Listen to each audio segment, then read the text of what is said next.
Hello बच्चों, क्या हाल चाल? चलिए मज़े में हैं। पिछले वीडियोज़ में हमने दो चर वाले रैखिक समीकरण को हल करने की 3 विधियाँ सीखी हैं। ग्राफीय विधि, प्रतिस्थापन विधि और विलोपन विधि। और आज हम लोग इसकी चौथी और अंतिम विधि सीखने वाले हैं, जिसका नाम है वज्र विधि या तिर्यक गुणन विधि। इसको हम लोग अंग्रेजी में कहते हैं क्रॉस मल्टीप्लिकेशन मेथड। तो इस विधि को हम लोग सीखेंगे और फिर कुछ और प्रश्न भी हमको इस पाठ में मिलेंगे, उसकी चर्चा करेंगे। फिलहाल हम लोग इस विधि को सीखते हैं और जानेंगे कि जब आपको दो चर वाले रैखिक समीकरण दिए गए हों तो वज्र गुणन विधि का प्रयोग करते हुए आप इसको हल कैसे करेंगे, ध्यान देंगे।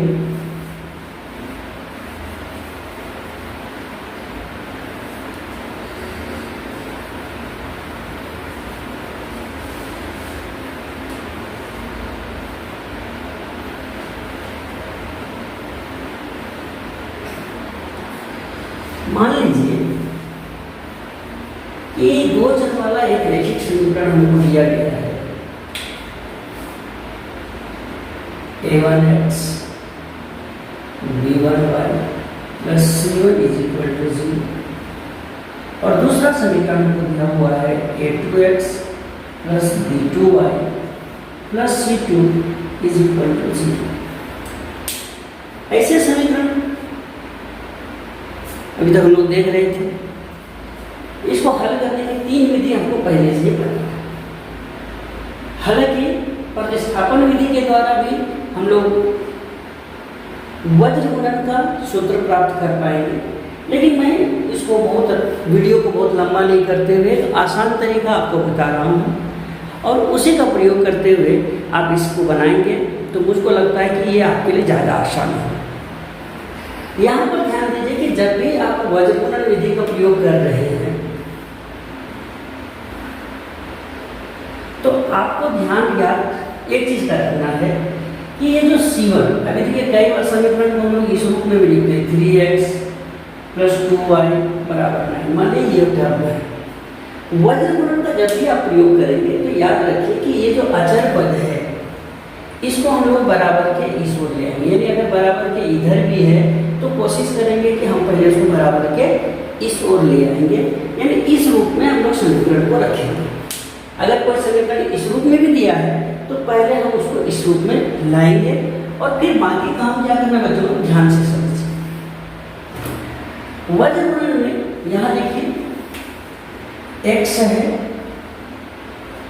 y है और ये अचर पद है, इसको हम लोग 1 मान लेते हैं। x के जो गुणांक है ये है a1 और a2,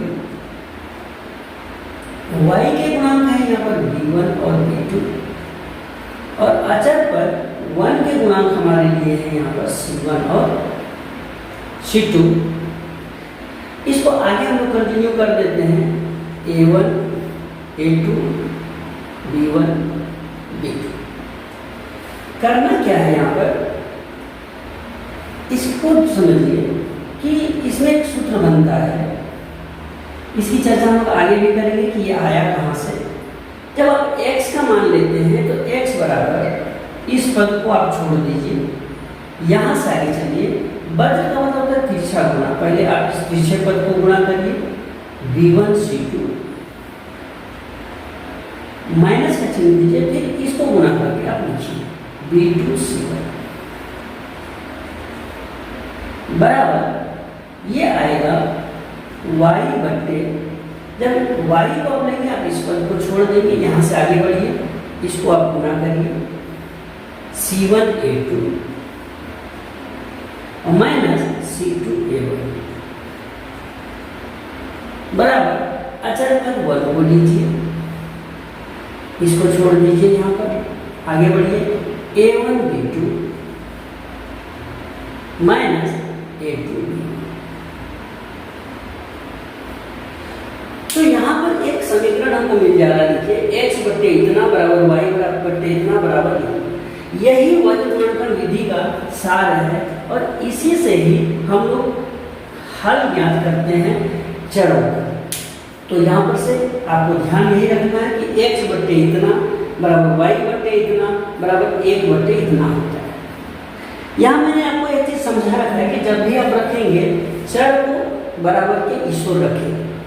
मान लीजिए किसी ने गलती करते हुए अगर ऐसा कर दिया कि y ये चर इधर ही रहा, तो वैसी स्थिति में दिक्कत क्या आएगी कि जो आंसर है ना उसमें माइनस का अंतर आएगा। यानी कि अगर किसी प्रश्न का उत्तर 3 है तो आपका उत्तर -3 आएगा।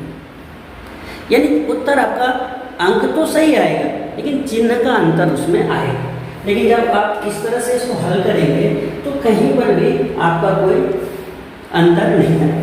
इसको हम लोग और आसानी से हल कर सकते हैं। यहाँ पर ध्यान से देखिए क्या है, x बट्टे b1c2 माइनस b2c1, ये y के बराबर है, ये 1 के भी बराबर है, इक्वल टू हम लोग यहाँ से लिख सकते हैं बराबर a1b2 माइनस a2b1। यहाँ से अब देखिए आप x का डायरेक्ट मान भी निकाल सकते हैं, ये भाग है, इसके साथ अगर गुना हो जाए तो x बराबर हो गया देखो b1c2 minus b2c1 divide by a1b2 minus a2b1। अब ये काम कर सकते हैं या फिर डायरेक्ट ही इसमें इन सारे पदों का मान रखेंगे तो आपको x का मान मिल जाएगा। इसी तरह से ये y वाला पद यहाँ ले आएंगे तो y के लिए आपको समीकरण मिल जाएगा। y बराबर क्या हो जाएगा देखिए c1a2 minus c2a1 divide by a1b2 minus a2b1। तो वज्रगुणन में आप इस पद में सारे मान रख दीजिए तो x का मान मिल जाएगा। यहाँ पर जब आप सारे मान रखेंगे तो यहाँ से y का मान मिल जाएगा। इसको हम लोग बना करके देखते हैं। तो एक बार पहले इस पदों को उतार लीजिए, अपने कॉपी में नोट कर लीजिए ताकि आगे का काम हम लोग अच्छे से करें।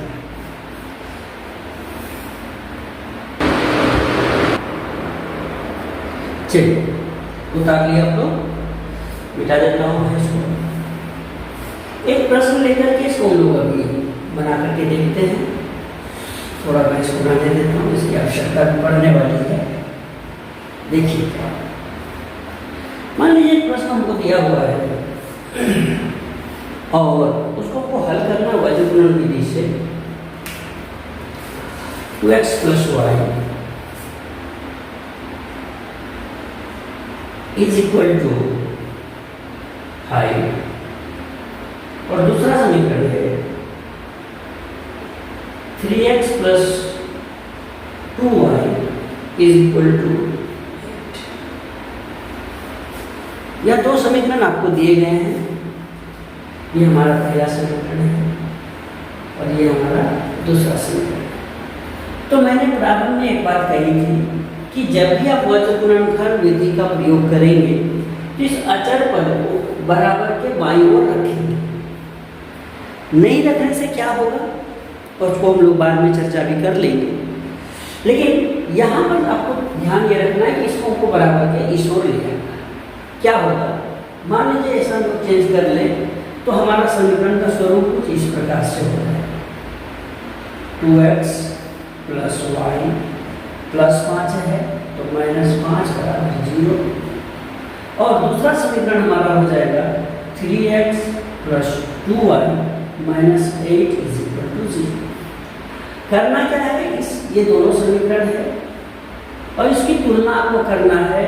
एक है a1x b1y + c1 is equal to 0।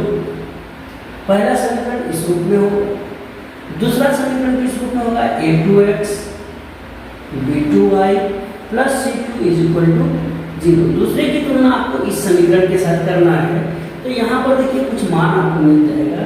यहाँ देखिए a1 का मान हमारा है 2, b1 का मान यहाँ देखिए कुछ भी अंक नहीं है मतलब 1 है तो b1 का मान हमारा हो गया 1 और c1 का मान है देखिए -5। नीचे वाले समीकरण की तुलना इनसे कीजिए।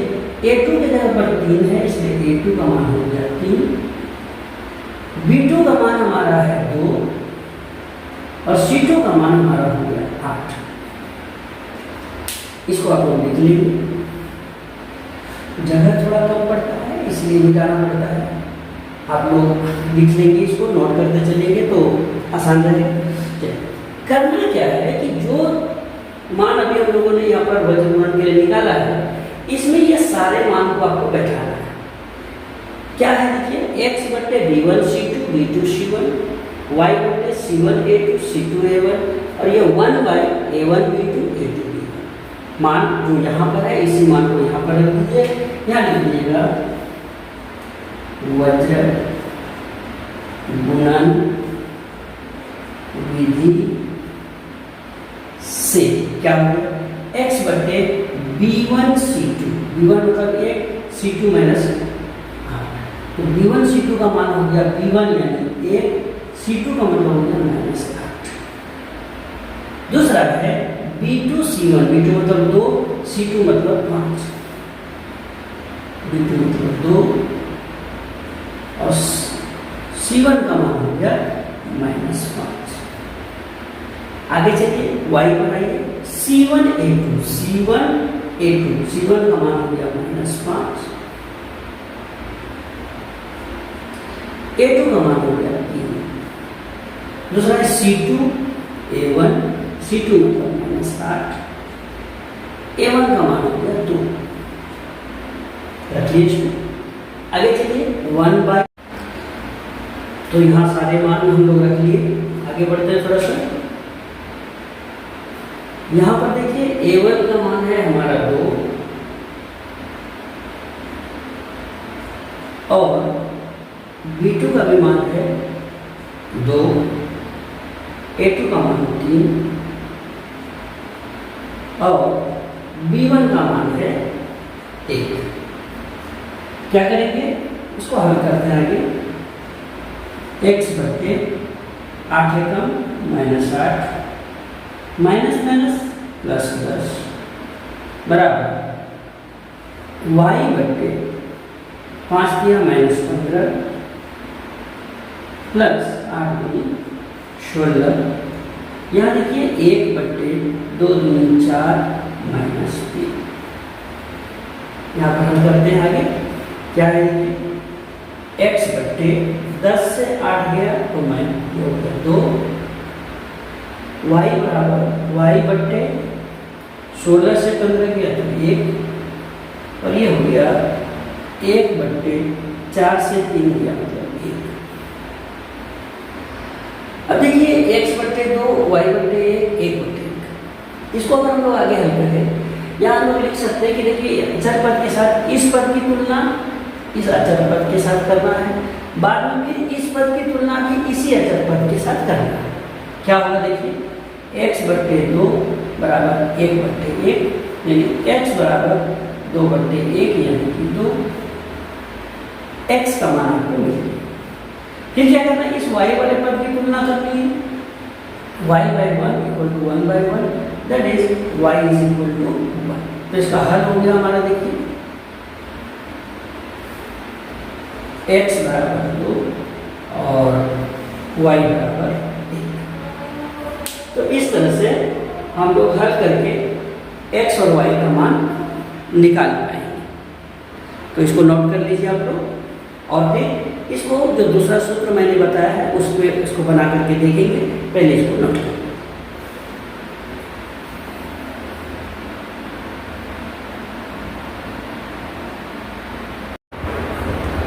हाँ, तो लिख लिया आप लोग। अब मैंने क्या कहा कि जो हमने x और y के लिए समीकरण बैठाया था, अगर डायरेक्टली आप उस समीकरण में इस मान को रखेंगे तब भी आपको वो मान यूं ही प्राप्त हो जाएगा। उसके लिए आपको कुछ भी अलग से ऐसा करने की आवश्यकता नहीं पड़ेगी। तो मैंने इसके लिए एक सूत्र भी डायरेक्ट लिख दिया बना करके, x बराबर b1 c2 minus b2 c1 a1 b2 minus a2 b1।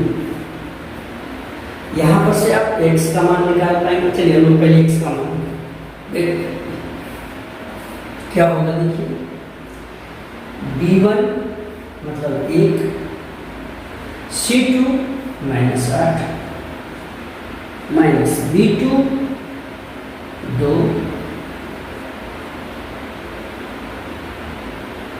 B1 C2 B2 C1 B2 मतलब 2 और C1 हो गया हमारा -5 divide by A1 B2 A1 मतलब 2 और B2 मतलब है 2 A2 B1 3 और ये है 1। चलिए हल करते हैं इसको। बराबर क्या होगा देखिए 8 -8 और यहाँ देखिए माइनस माइनस हो गया प्लस 10 2 दूनी 4 -3 देखिए 10 से 8 गया 2 2/3 देखिए डायरेक्टली आपको x का मान 2 मिल गया। यही काम आप y के लिए भी कर सकते हैं। y बराबर हमने क्या लिखा था याद कीजिए, ये था C1 A2 C2 A1 divide by A1 B2 A2 B1। आप इसमें डायरेक्ट ही ये सारे पदों का मान रख देंगे तो आपको यहाँ से y का मान मिल जाएगा। करके देख लेते हैं एक बार। तो यहाँ पर है C1 यानी -5 A2 यानी 3 C2 -8 C2 A1 यानी 2 divide by A1 B2 A1 मतलब 2 B2 मतलब भी 2 A2 3 B1 1। देख लीजिए 5 15 -15 माइनस माइनस प्लस 16 बटे 4 -3 1/1। इसलिए हल देखिए यहाँ पर हो गया x बराबर 2 y बराबर 1। तो आप दोनों में से जो भी विधि आपको आसान लगे, अगर आपको लगता है कि डायरेक्ट आप इसमें मान रख करके निकालना चाहें तब भी आपको x और y का मान मिल जाएगा, या फिर जो लंबा प्रकरण मैंने लिखा ये वाला x बटे B1 C2 B2 C1 y बटे C1 A2 C2 A1 और 1 bye A1 B2 A2 B1। आप चाहें तो इससे भी मान निकाल सकते हैं इस तरह से हल करके। तो आपको कौन सा विधि आसान लगता है, कैसे काम करना आसान लगता है, ये सोचना आपके ऊपर है। लेकिन मेरे हिसाब से दोनों ही आसान है, दोनों का ही प्रयोग आप लोग, दोनों में से किसी भी एक का प्रयोग आप लोग कर सकते हैं। और वज्र गुणन से संबंधित जो भी प्रश्न होगा बड़े ही आसान तरीके से आप उसको सॉल्व कर पाएंगे और उसका हल निकाल पाएंगे। अगर फिर भी आपको ये पाठ बनाने में कोई परेशानी होती है तो आप मुझको मैसेज कर सकते हैं। अगर इससे भी कोई और आसान तरीका हो सकता है तो मैं आपको बताने का प्रयास करूँगा। तो आज के लिए इतना ही, इसको आप लोग नोट कर लें और रिवाइज करते रहें ताकि जो भी समस्याएं आपकी गणित में है वो सॉल्व हो जाए। एक और वीडियो मैं इस पाठ पर बनाऊंगा जो इसी तरह के कुछ और प्रश्नों पर आधारित होंगे, जहां पर किसी भी विधि का प्रयोग कर पाएंगे, लेकिन वहां पर जो समीकरण रहेगा वो रैखिक समीकरण के युग्म के रूप में नहीं रहेगा। पहले हम लोग उसको रैखिक समीकरण युग्म बनाएंगे, बाद में उसको हल करेंगे। तो अगला वीडियो इसी पर रहने वाला है, तो जुड़े रहिए इस चैनल के साथ ताकि आने वाले हर वीडियो आपको मिले। चैनल को अगर सब्सक्राइब नहीं किए तो अभी सब्सक्राइब कर दीजिए और वीडियो अगर अच्छा लगे तो लाइक जरूर कर दें।